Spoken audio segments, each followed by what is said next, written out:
Language is a set of speaking sounds utilized in human communication. It is a psychological technique for problem solving. It is the act of expressing thoughts, the use of speech sounds that have been put together to form words. Language is a tool used by people to express their thoughts. It consists of a series of guidelines, precepts, and sentences.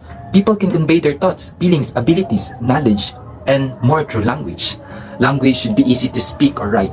People can convey information, express feelings and emotion, influence others' action, and respond in varied degrees of friendliness or hostility towards those who use essentially the same set of symbols. Most human knowledge and culture stored and transmitted in language. Society as we know it now would not have been conceivable without language. In reality, language is a powerful tool that have been enabled the development of human civilization. It is also the most crucial instrument for comprehension, critical thinking, knowledge production, dissemination, and enhancement.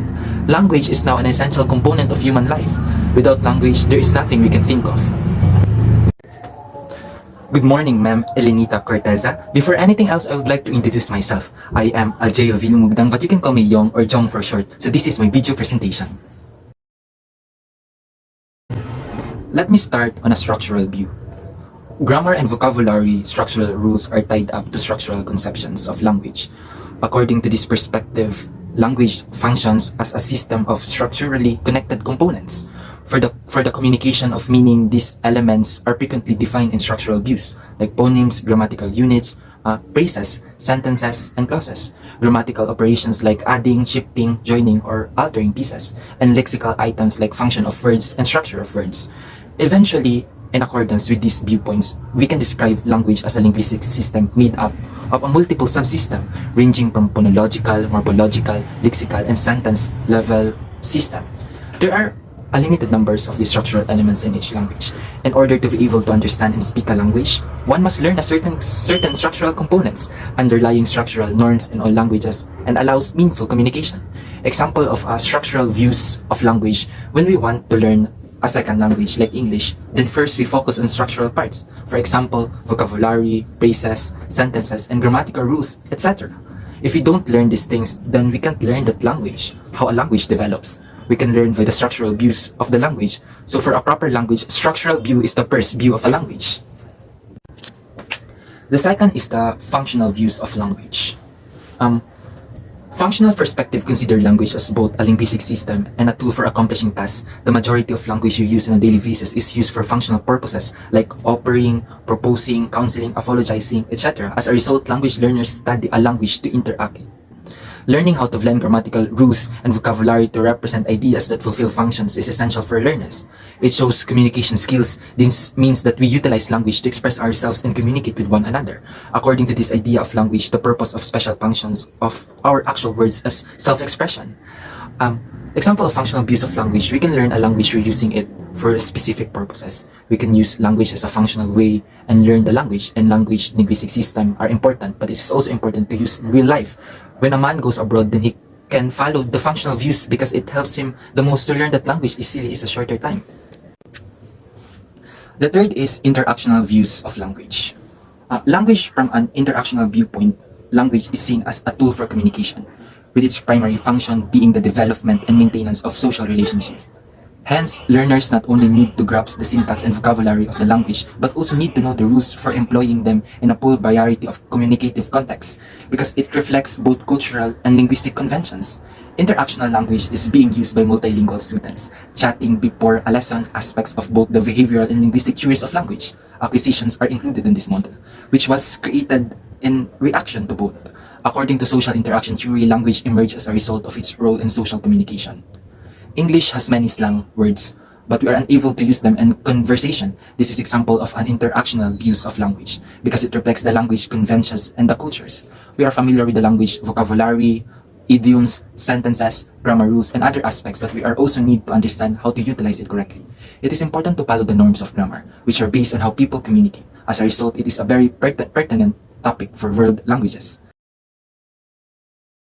Behaviorist theories. Behaviorists contend that only behaviors that can be observed directly are worthy of study, so actions, not thoughts or emotions, are the proper subjects of study. Behaviorism is a learning theory based on the idea that behavior can be controlled or modified based on the antecedents and consequences of the behavior. The brain's functions of structures are not used by behaviorist theories to explain abnormal behavior.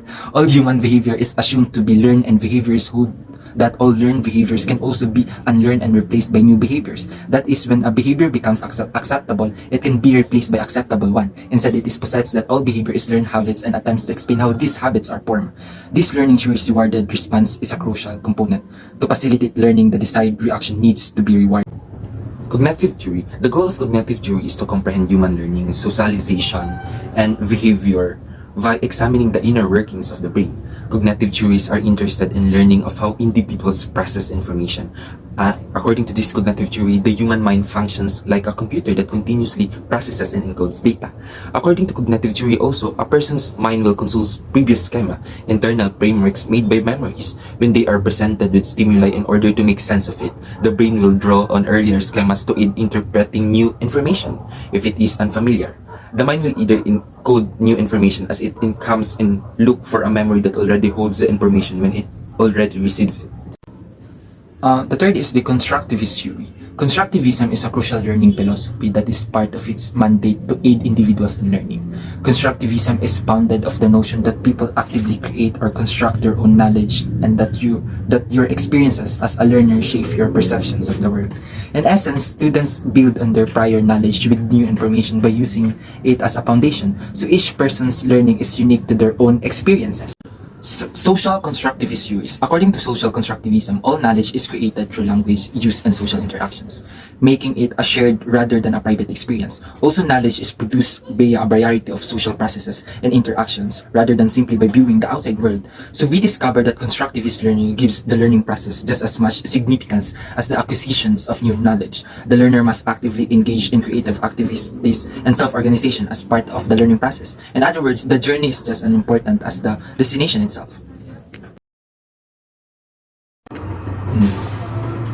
Prescriptive versus descriptive grammar.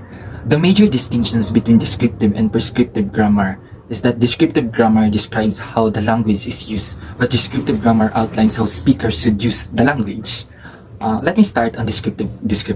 Descriptive grammar focuses on defining the methods of whether native or non-native speakers use the language on a daily basis. As a result, it has a set of linguistic guidelines that are based on the real usage rather than ideal usage. This method of studying grammar allows linguists to identify the principle of patterns that guides a speaker's choice of words and phrase. Second is the prescriptive grammar, provides the guidelines for how language users should or should not use a language. In order to reach a certain grammar and language standard, prescriptive grammar consists of a series of rules that teach the speakers of how to use the language in the most exact and right way possible, emphasizing what should be utilized and what should be avoided. Diachronic linguistics versus synchronic linguistics. The method employed to examine these two fields of linguistics differs significantly between synchronic and diachronic linguistics. Diachronic linguistics is the study of language throughout distinct historical eras, whereas synchronic linguistics, sometimes known as descriptive linguistics, is the study of language at any point in time. Diachronic linguistics is the historical study of language, whereas synchronic linguistics is the geographic study of language for short. Let me start on diachronic. It is the study of how language change over time is known as a diachronic linguistics. It is the study to follow the evolution of English from the Old English period to 20th century. While synchronic linguistics is the study of language, which is a comparison of language or dialects, various spoken differences of the same language. It is used within some defined spatial region and during the same period. The last is oral language versus written language. Despite the fact that communicating is their primary objective, oral and written communication techniques differ in a number of ways. Discover the distinction between oral and written communication, including their language, styles for retention, precisions, and engagement. Oral language, or what exactly is oral language is, or oral communication is. For me, oral communication can be done in so many different ways. You're actually speaking to me verbally as I speak to you through this video. In essence, oral communication is just talking to other people. Oral communication allows you to share ideas, communicate thoughts, exchange information, give orders, and persuade people. Hence, Oral communication is quite useful for a variety of purposes, and writing the same rule applies. Though in a different method, it's still fairly effective. Written language. So if you ask me again what is written communication or written language, then obviously from its name, written communication means communicating to others through the written word.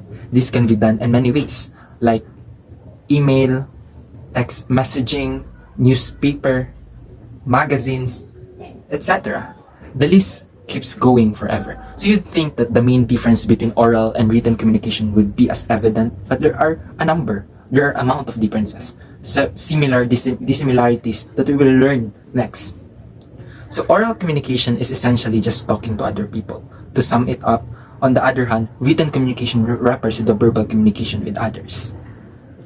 Between the two methods of communication, there are a few keys of distinctions.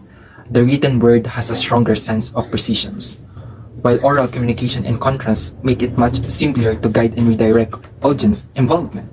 Speakers can draw the audience's attention by using their tone and body language. Also, people retain more on what they hear. This does not imply the one is superior to the other. It all comes down to the message and the goal.